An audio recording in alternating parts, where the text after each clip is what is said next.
بسم الله الرحمن الرحيم.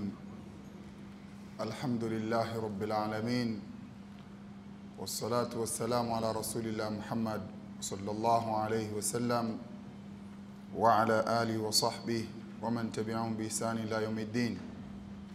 اللهم علمنا ما ينفعنا وانفعنا بما علمتنا وزدنا علما نافعا يا رب العالمين.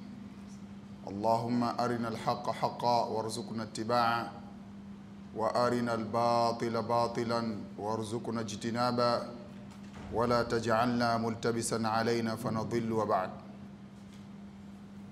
Ikhwani fillah, tupo katika msikiti Baraza.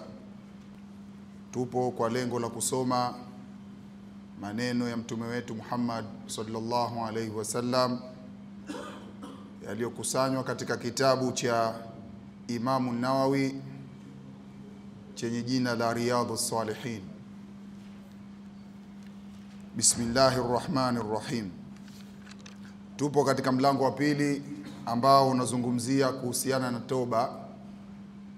Tunahimizwa kurejea kwa Allah subhanahu wa ta'ala sisi sote kwa kutenda amri zake Allah subhanahu wa ta'ala na kukaa mbali na makatazo yake. Na tunaendelea na kisa cha sahaba wa mtume sallallahu alaihi wasallam ambaye anaitwa Ka'b ibn Malik. Kisa hichi tuko mwishoni, ambacho kinazungumzia hadithi yake yeye na wenziwe watatu ambao walibaki nyuma, hakwenda katika vita vya Tabuki. Kwa hiyo ndani yake kuna mafunzo mengi, kuna matukio mengi tayari ambayo baadhi tushayaona, na insha Allah leo tunategemea kuyakamilisha aliyobakia. Na tumefikia kwamba walikaa kwa muda wa siku 40, hawazungumzishwi, hawasemeshwi, wametengwa na jamii kwa amri ya mtume sallallahu alaihi wasallam kwa muda wa siku 40. Na zilivyotimia hizi siku 40, wakaambiwa sasa wajitenge na wake zao, wasikae nao. Na kutokana na matukio haya, ardhi kwao ikawa ni wanaiona ni ndogo, pamoja na kwamba ardhi ina upana wa kiasi mnachokiona. Ukawa ni mtihani mkubwa kwao, lakini Ka'b ibn Malik hakuacha kuchanganyika na wenziwe, pamoja na kwamba anatengwa. Yote hiyo anaitafuta toba ya Mwenyezi Mungu Subhanahu wa Ta'ala, ili Mwenyezi Mungu amkubalie. Tukafika kwamba amepewa bishara kwamba amekubaliwa toba yao, na yeye mwenyewe akaanguka kwa kusujudu kwa ajili ya kushukuru.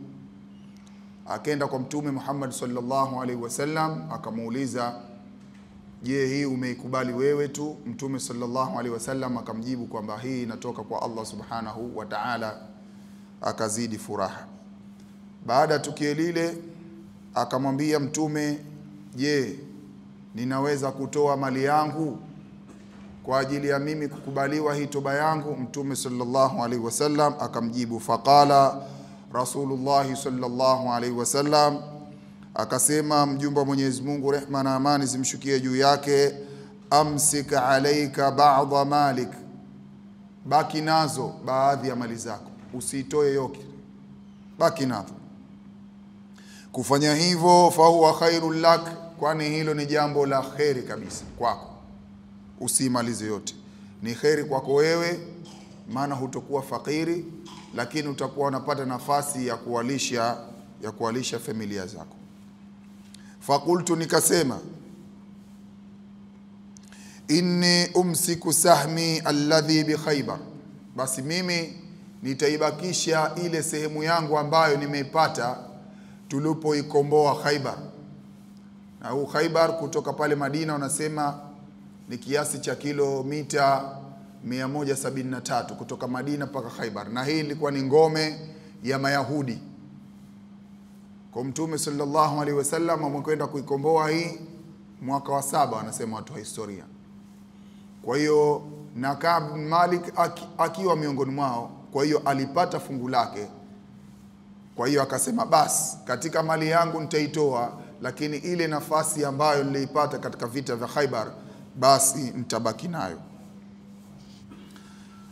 Wa qultu, na nikasema, ya Rasulullah, ewe mjumbe wa Mwenyezi Mungu, inna Allah Ta'ala, hakika Mwenyezi Mungu mtukufu, innama anjani bisidqi, kwa hakika kabisa ameniokoa mimi kwa kule kusema kwangu ukweli.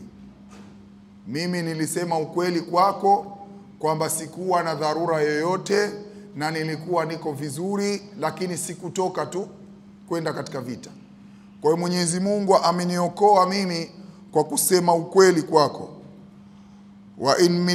Wa in min taubati alla uhadditha illa sidqa, na hakika kwa kupitia toba yangu hii sitosema mazungumzo yoyote, maneno yoyote isipokuwa ukweli mtupu kuanzia sasa hivi. Ma baqit, kwa muda uliobakia.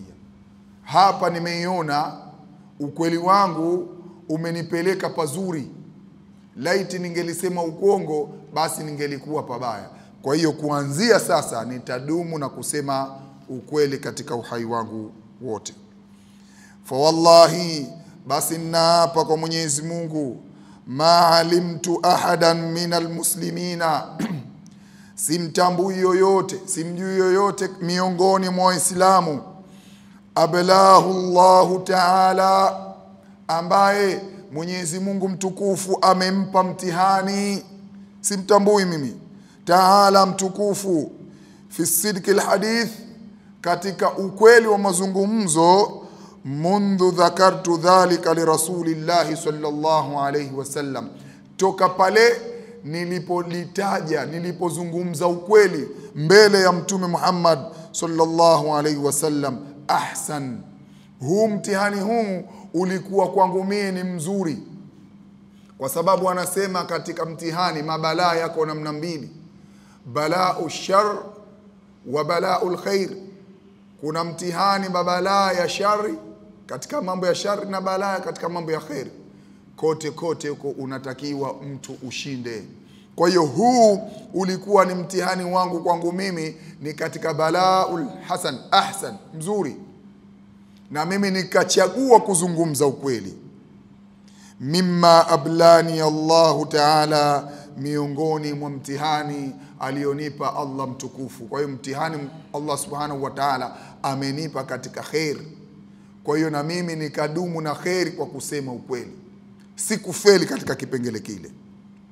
Wallahi, na naapa kwa Mwenyezi Mungu, ma ta'ammadtu kidhbatan, si kukusudia kusema uongo, sina tena makusudio ya kusema uongo, mundhu qultu dhalika li rasulillahi sallallahu alaihi wasallam, toka pale niliposema ukweli hule kwa Mtume Muhammad sallallahu alaihi wasallam, ila yaumi hadha, mpaka siku yangu hii. Hapa sasa hivi ninakuhadithieni, maana hapa alikuwa anatoa hadithi, na wakati huo tumesema alikuwa kishapofua, anazungumzia habari yake hii.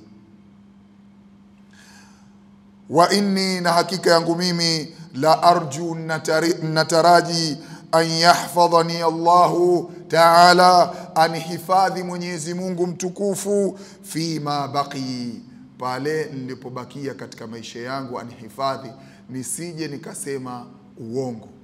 Mwenyezi Mungu ninamuomba anihifadhi. Qal, akasema, fa anzala Allahu Ta'ala, basi akateremsha Mwenyezi Mungu mtukufu aya inosomeka, laqad taba Allahu ala an-nabiy wal muhajirin wal ansar alladhina ittaba'uhu fi sa'ati al-usra.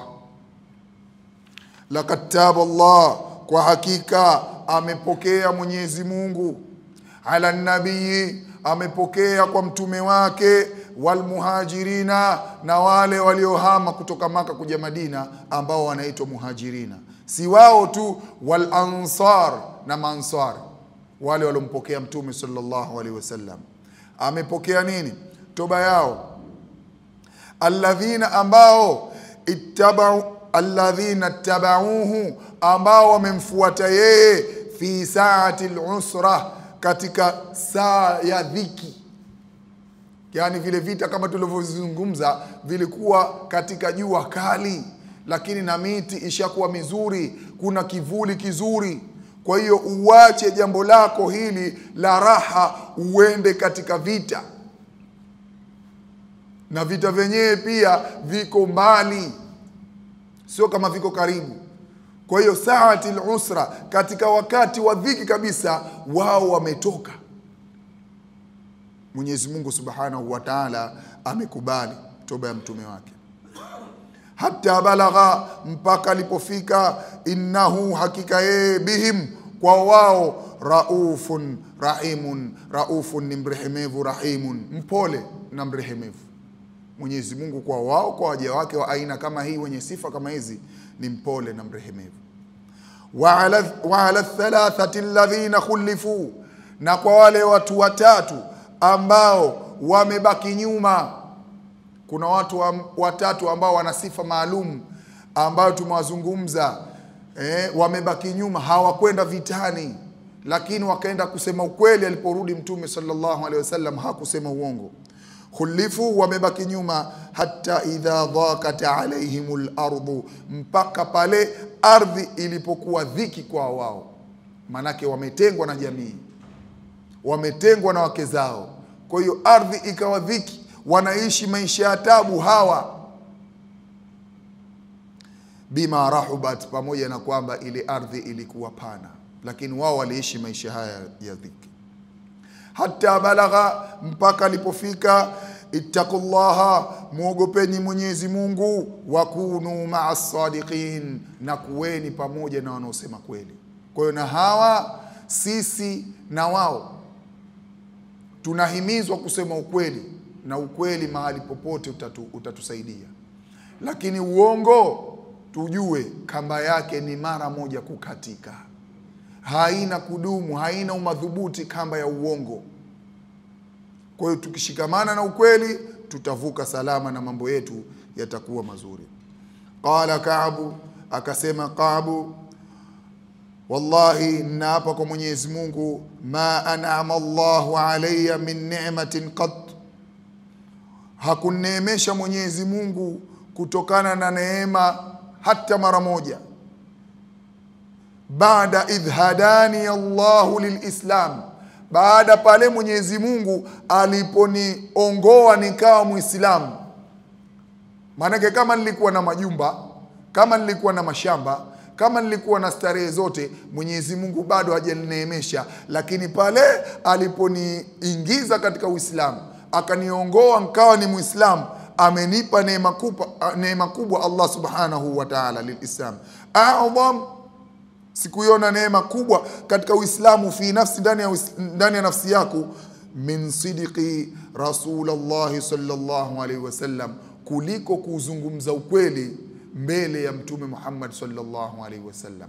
Maana anauzungumza neema kubwa ni Uislamu, lakini neema inofuatia kubwa kabisa kwake yeye, Mwenyezi Mungu alimchunga mpaka akasema ukweli mbele ya Mtume Muhammad sallallahu alaihi wasallam. Alla akuna kadhabtuhu, kule kuwa kwangu mimi si mwenye kumdanganya yeye Mtume sallallahu alaihi wasallam. Kwa hakika hii ilikuwa ni neema kubwa sana kwangu, kubwa sana. Fa ahlika kama halaka alladhina kadhabu, fa ahlika, nkaangamia, kama halaka, kama walivyoangamia, alladhina kadhabu, ambao walisema uongo, walichagua kusema uongo mbele ya Mtume. Walitaja nyudhuru za uongo, sema mimi na hili, mimi na lile, lakini si kweli. Hakuna ukweli hata kidogo katika madai yao. Inna Allaha Ta'ala, hakika Mwenyezi Mungu mtukufu, qala lilladhina kadhabu, amesema kwa wale ambao wamesema uongo mbele ya Mtume, hina anzala alwahy, wakati ulipoteremka wahi, sharra ma qala li ahadin, maneno mabaya kabisa ya kuambiwa mtu. Mwenyezi Mungu amewazungumzia watu hawa walioamua kusema uongo mbele ya mtume. Maneno mabaya Mwenyezi Mungu amewazungumzia hawa. Faqala Allahu Ta'ala, akasema Mwenyezi Mungu mtukufu, sayahlifuna billahi lakum, kwa hakika watakuja kukuwapieni nyinyi, watakuja kukuwapieni hao watu, idhan qalabtum ilaihim, pale mtakaporudi watakuja kuapa. Walipokuja kuapa mbele ya mtume, mkawaachilia, mkawakubalia, mkawapa bai, mkawaombea msamaha.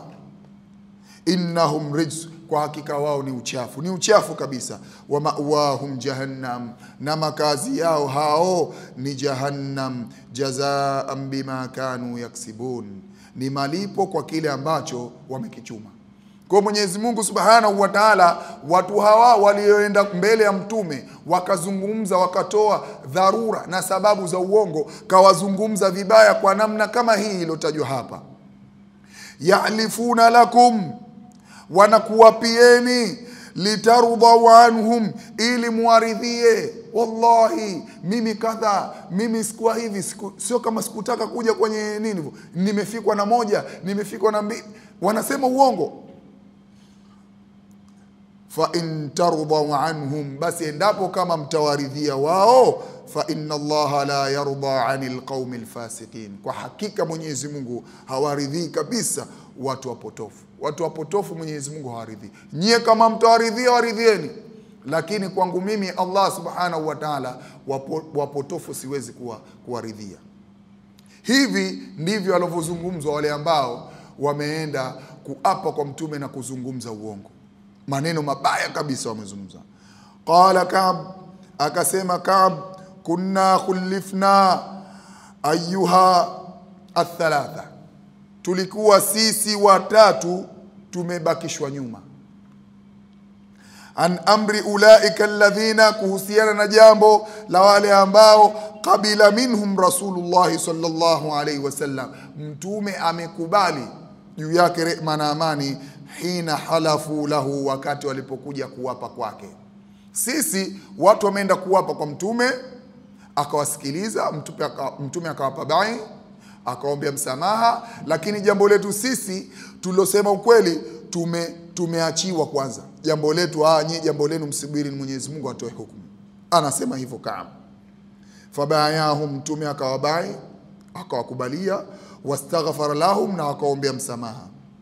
Wa arjaa, na akachelewesha mtume Rasulullah sallallahu alaihi wasallam, mjumbe wa Mwenyezi Mungu rehma na amani zimshukie juu yake, amrana, jambo letu akalichelewesha. Hatta qada Allahu Ta'ala fihi bidhalik, mpaka Mwenyezi Mungu akatoa hukumu juu ya jambo letu kuhusiana na sisi.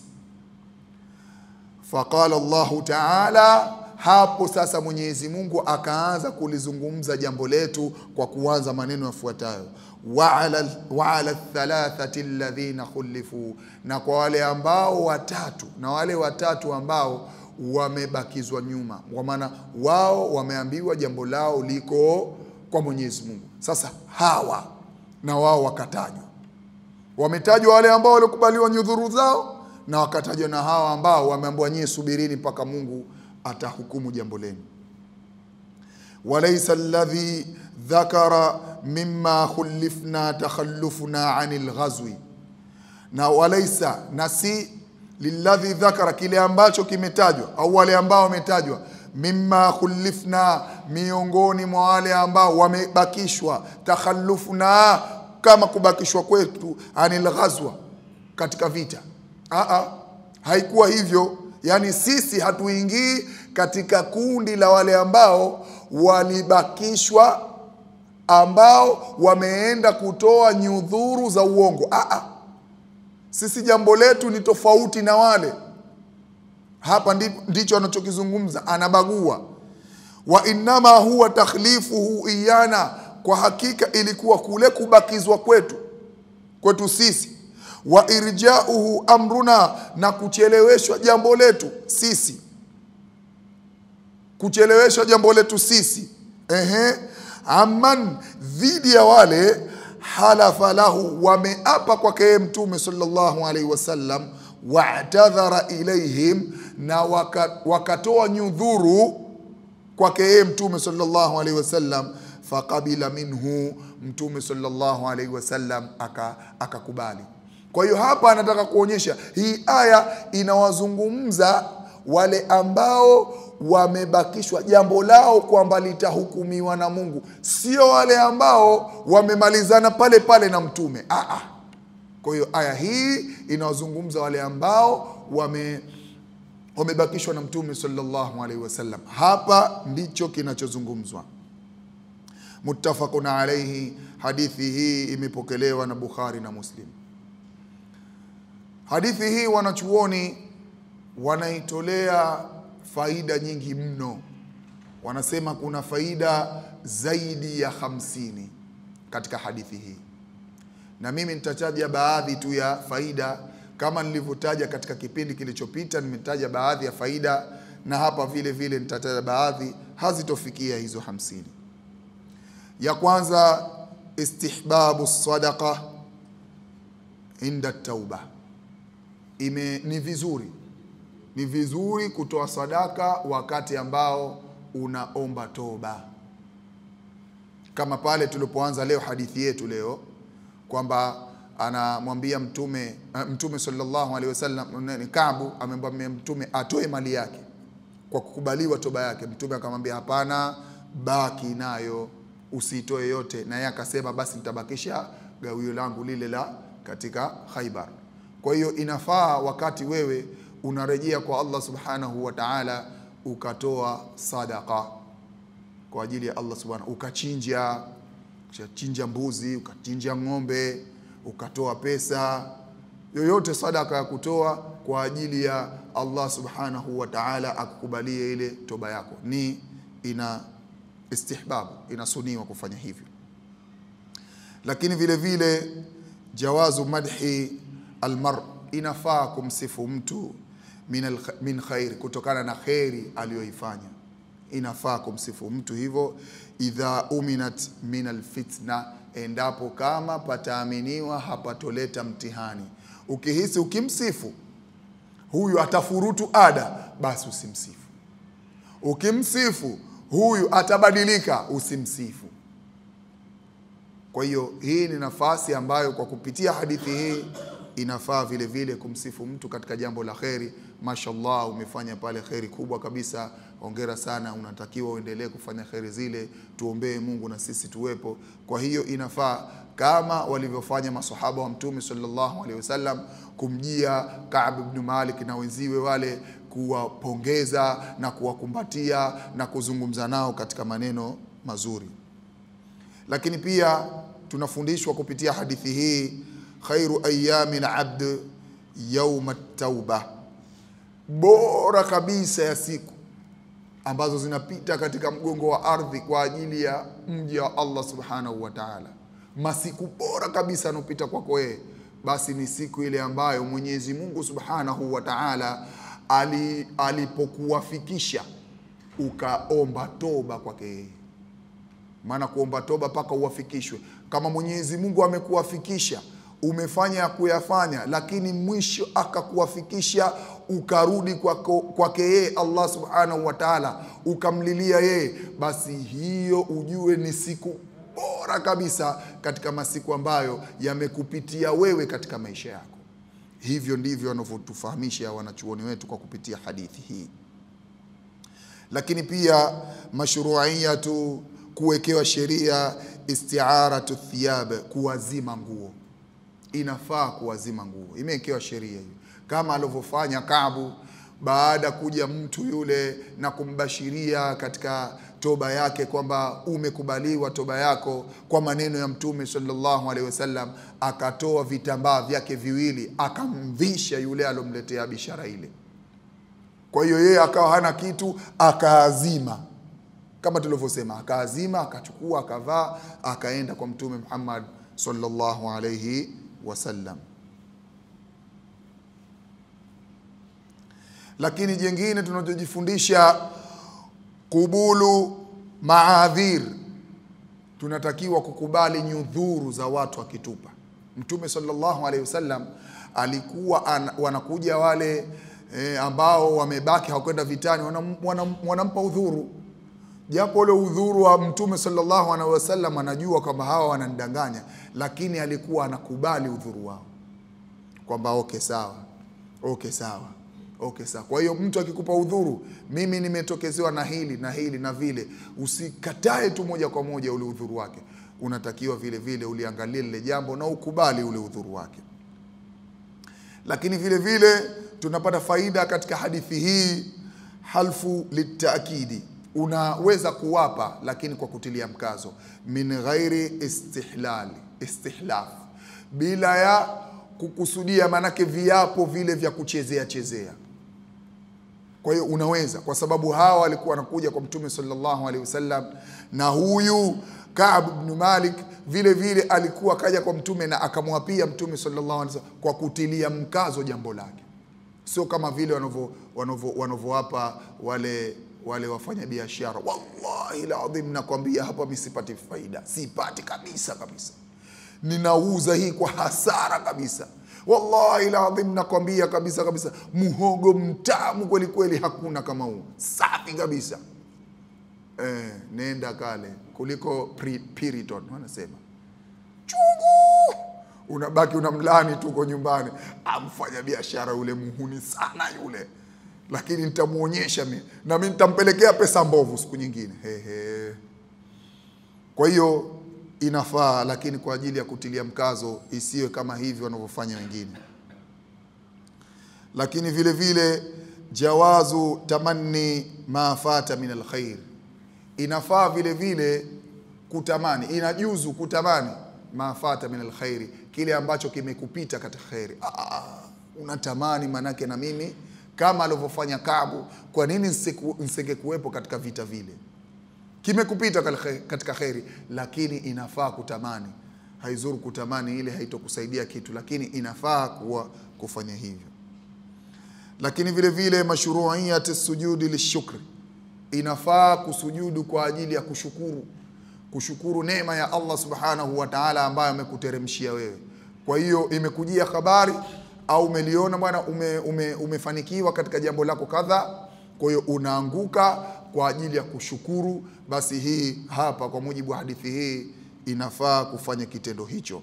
Na tunaona baadhi ya wachezaji wanafanya hivyo. Radhiyallahu anhu, kwa kustaajabu, kasema kwa kustaajabu, tusalli alaiha, ndio unamswalia kweli? Unamswalia ya Rasulullah, ewe mjumbe wa Mwenyezi Mungu, waqad zanat, na kwa hakika huyu ameshazini, unamswalia? Kwa mastaajabu anasema hivyo. Qal, akasema Mtume sallallahu alaihi wasallam, laqad tabat taubatan, kwa hakika huyu ametubu toba ambayo lau kusimat, laiti kama itagawiwa baina 70 min ahli almadina, baina ya watu 70 wenye makosa, wenye madhambi, ikagaiwa kwa watu wenye madhambi, watu 70 katika watu wa Madina wakagaiwa kwa toba ile, la wasaatuhum, basi ingeliwatosha. Na hapa manake inaonyesha wazi kumbe katika kutubia hizi toba nazo zina daraja zake. Kumbe kuna daraja ya toba kubwa na kati na chini. Hapa tunaonyeshwa hii kwamba toba yake huyu ilikuwa kubwa. Kama laiti watu wa Madina pale, kama waliofanya makosa wakagaiwa, basi ingeliwatosha toba yake. Kwa hiyo kwa nini nisimswalie? Mtamswalia.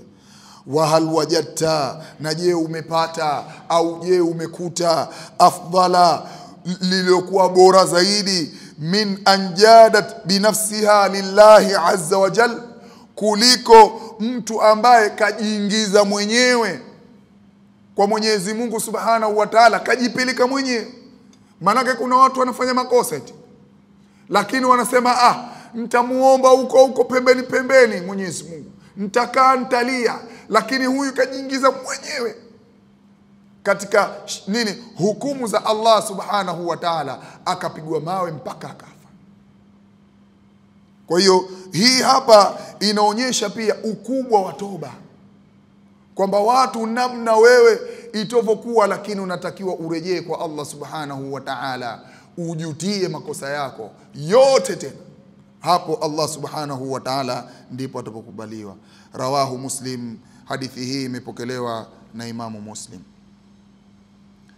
Hadithi ya 24, wa ibn Abbas wa Anas ibn Malik, kutoka kwa Ibn Abbas na Anas ibn Malik radhiyallahu anhum, radha Mwenyezi Mungu ziwe juu yao wote hawa, anna Rasulullah sallallahu alayhi wasallam, kwamba mtume Mwenyezi Mungu rehma na amani zimshukie juu yake, qal, amesema, lau anna libni adam, laiti ingelikuwa kwa mwanadamu, wadiyan min dhahabin, ana bonde zima la dhahabu, ana mamali, kuonyesha kwamba huyu wadi, hii ni mfano tu, lakini kuonyesha kwamba laiti kama mtu ana mabilioni ya mapesa, matrilioni ya mapesa, mamali chungu mzima ya huku na kule, ahabba an yakuna lahu wadiyani, basi angelipenda mtu huyu kuwa na mabonde mawili. Le moja lile lisingelimtosha, angetaka apate na jingine. Hivi ndivyo alivyo binadamu, angetaka apate na jingine. Lakini kwa bahati mtume anatuletea shoti ya maneno mafupi kabisa ambayo yatatutosheleza kumtambua mwanadamu vizuri. Anasema vipi? walan yamla fahu illa turab, na hakuna kitu kitakachojaza kinywa cha mwanadamu isipokuwa mchanga. Yani we kila unachopewa we utakitaka, hichi nipe, hichi nitafute, hichi vyote utavitaka, lakini hakuna kitu kitachojaza kinywa chako isipokuwa mchanga. Maana yake pale utapopigwa dongo ushazikwa pale, tena hapo wewe utakuwa hutaki kitu tena.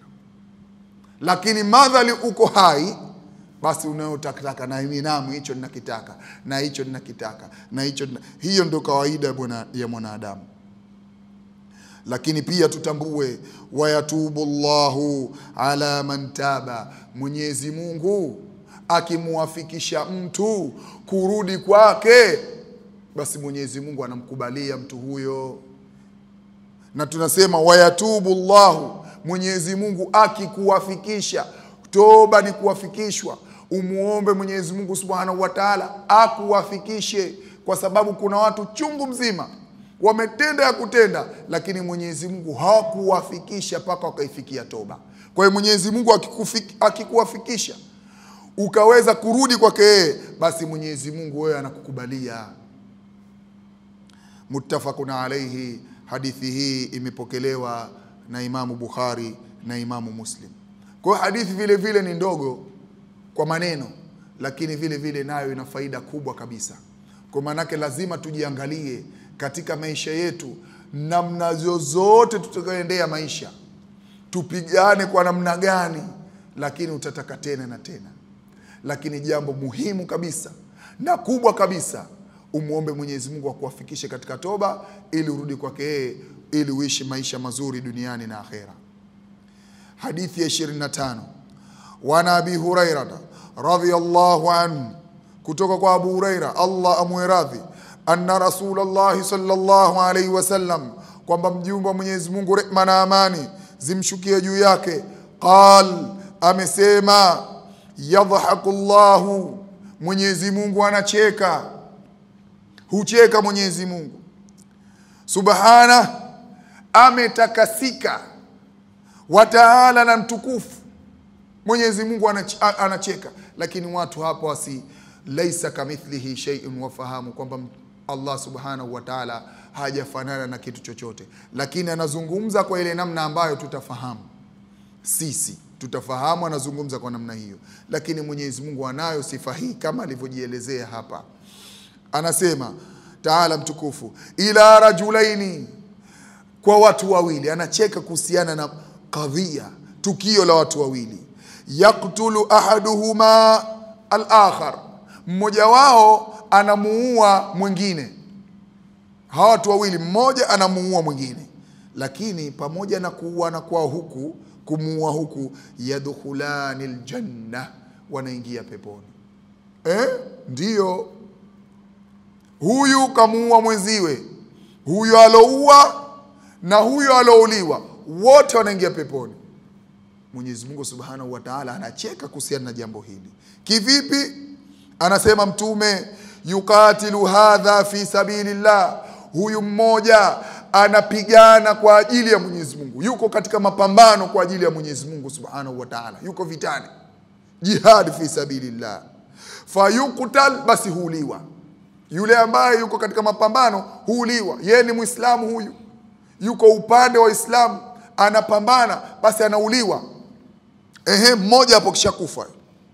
Thumma yatubu Allahu ala alqatil, kisha Mwenyezi Mungu humpa taufiki yule muuaji yule ambaye walikutana vitani, humpa taufiki ya kurudi kwa Allah Subhanahu wa Ta'ala na kusilimu na kuwa ni mtu mwema, akatubia juu ya lile kosa lake lile alilofanya la ujahil, la ujinga. Fayuslim, basi akaslimu.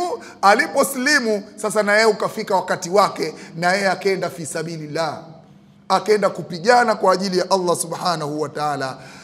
Fayastashhidu, na yeye anaenda kufa kule kule alokufa alopomuua mwenziwe, akapata shahada. Kwa hiyo huyu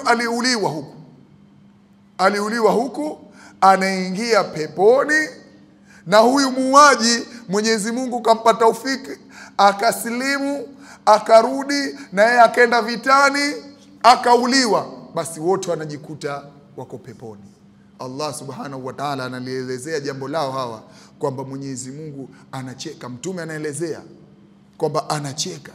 Yote hiyo kuonyesha toba ni jambo kubwa kabisa, ni jambo adhim. Namna yote itavyokuwa katika madhambi yako, Mwenyezi Mungu anasema nini? Wakuli ya ibadi alladhina asrafu, Muhammad we waambie wale waja wangu ambao wamevuka mipaka katika makosa yao, wamevuka mipaka, la taqnatu min rahmatillah, msikate tamaa jamani katika rehema za Mwenyezi Mungu. Kwa nini?